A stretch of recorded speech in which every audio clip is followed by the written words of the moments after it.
Assalamualaikum warahmatullahi wabarakatuh. Salam sejahtera bagi kita semua. Assalamualaikum warahmatullahi wabarakatuh. Salam sejahtera bagi kita semua. Assalamualaikum warahmatullahi wabarakatuh. Salam sejahtera bagi kita semua. Assalamualaikum warahmatullahi wabarakatuh. Salam sejahtera bagi kita semua.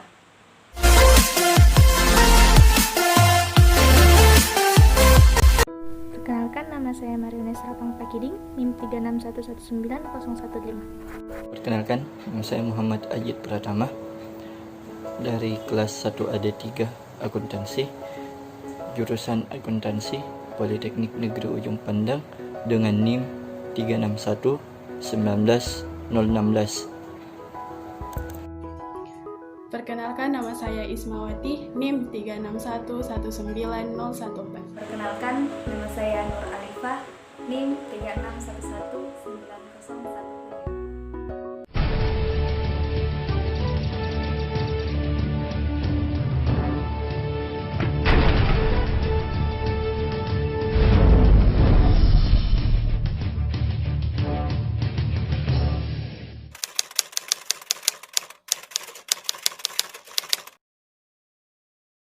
Komisi Pemberantasan Korupsi atau biasa disebut dengan KPK, di mana banyak peran dan prestasi yang telah diperoleh dalam memberantas korupsi, baik pelaku golongan bawah maupun kelas kakap, di mana dengan mudah ditangkap, berbeda dengan lembaga lainnya seperti kepolisian, kejaksaan, bahkan pengadilan itu sendiri. KPK fokus untuk memberantas korupsi. Semua ini dapat dilihat dari visi dan misi.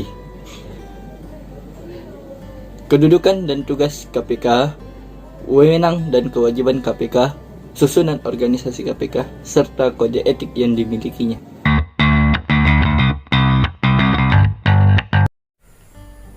Visi KPK adalah mewujudkan Indonesia yang bebas korupsi, dan misi KPK adalah sebagai penggerak perubahan untuk mewujudkan Indonesia yang anti korupsi.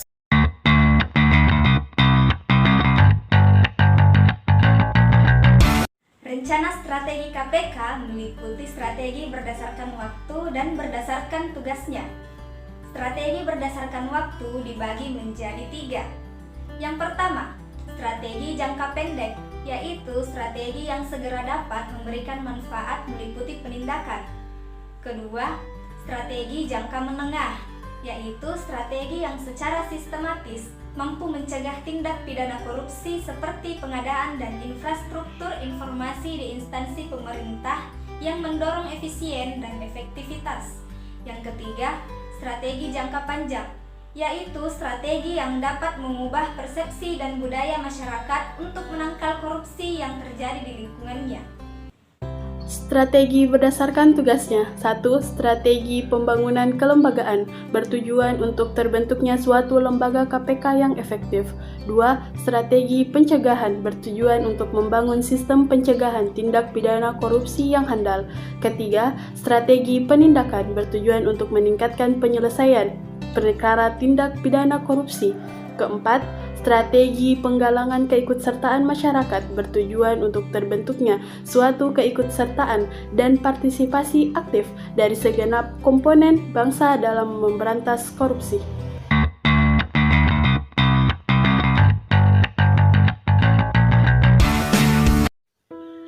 Dalam Pasal 3 Undang-Undang Nomor 30 Tahun 2002, KPK berkedudukan sebagai lembaga negara yang dalam melaksanakan tugas dan wewenangnya bersifat independen dan bebas dari pengaruh kekuasaan manapun.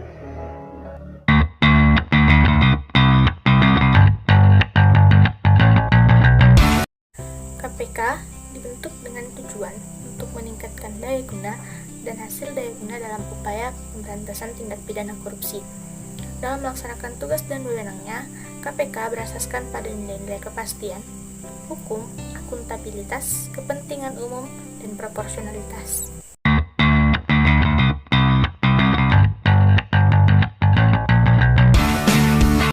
Tugas pokok KPK memiliki wewenang. Yang pertama, tugas pokok yang pertama yaitu koordinasi KPK memiliki wewenang mengkoordinasikan penyelidikan, penyidikan, dan penuntutan tindak pidana korupsi. Yang kedua, tugas pokok supervisi. KPK berwenang melakukan pengawasan, penelitian, dan penelaahan terhadap instansi yang menjalankan tugas dan wewenangnya yang berkaitan dengan pemberantasan tindak pidana korupsi dan instansi yang melaksanakan pelayanan publik. Tugas yang ketiga, penyelidikan, penyidikan, dan penuntutan. KPK berwenang melakukan penyadapan dan perekaman pembicaraan. Tugas yang keempat, berwenang melakukan pendaftaran dan pemeriksaan laporan harta kekayaan penyelenggara negara. Tugas yang kelima, monitor. KPK berwenang melakukan pengkajian terhadap sistem pengelolaan administrasi di semua lembaga negara dan pemerintah.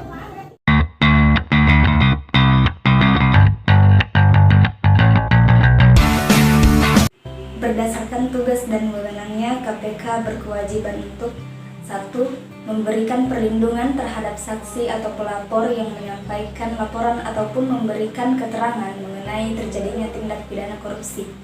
2. Memberikan informasi kepada masyarakat yang memerlukan atau memberikan bantuan untuk memperoleh data lain yang berkaitan dengan hasil penuntutan tindak pidana korupsi yang ditanganinya. 3. Menyusun laporan tahunan dan menyampaikannya kepada Presiden Republik Indonesia, Dewan Perwakilan Republik Indonesia, dan Badan Pemeriksa Keuangan. 4. Menegakkan sumpah jabatan. Dan 5. Menjalankan tugas, tanggung jawab, dan wewenangnya berdasarkan asas-asas sebagaimana dimaksud dalam pasal 5 Direktorat Pembinaan Jaringan Kerjasama Antar Komisi dan Instansi.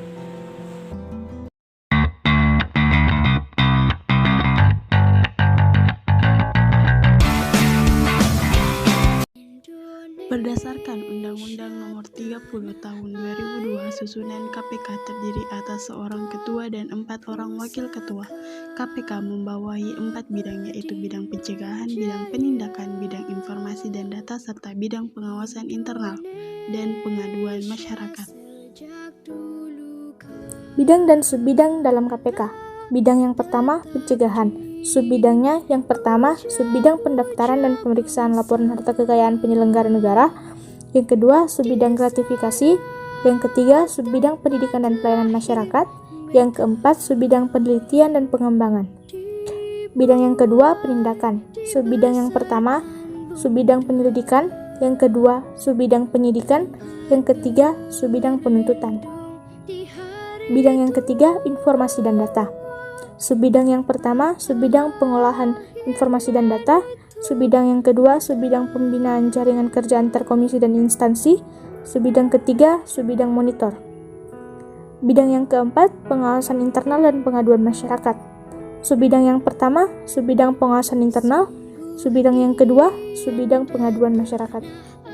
Tata kerja KPK diatur lebih lanjut dalam Keputusan KPK Nomor Kep 07/P KPK /02/2004 tentang organisasi dan tata kerja Komisi Pemberantasan Korupsi.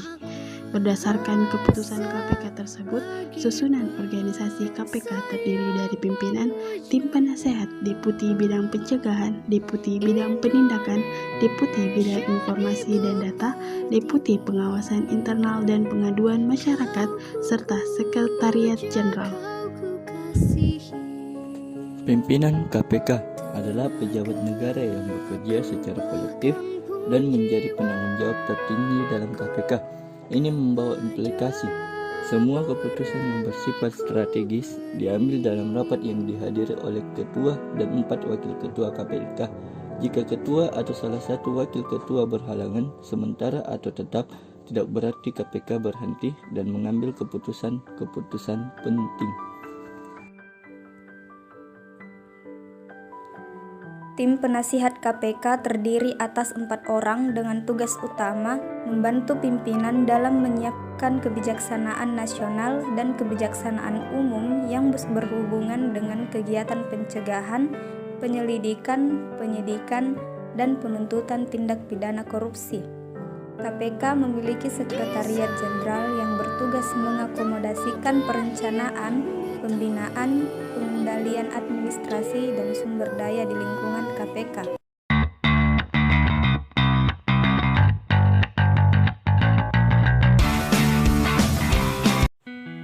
Nilai-nilai dasar yang harus dianut pimpinan KPK dalam menjalankan tugasnya meliputi: yang pertama, terbuka atau transparan; yang kedua, kebersamaan; ketiga, berani; keempat, integritas; kelima, tangguh; dan keenam, unggul.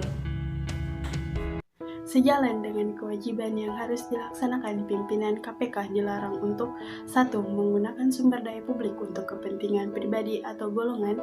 2. Menerima imbalan bernilai atau uang yang berkaitan dengan kegiatan fungsi KPK.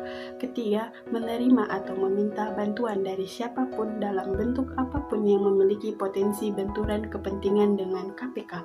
4. Bermain golf dengan pihak langsung atau tidak langsung yang dapat memiliki potensi benturan kepentingan sekecil apapun.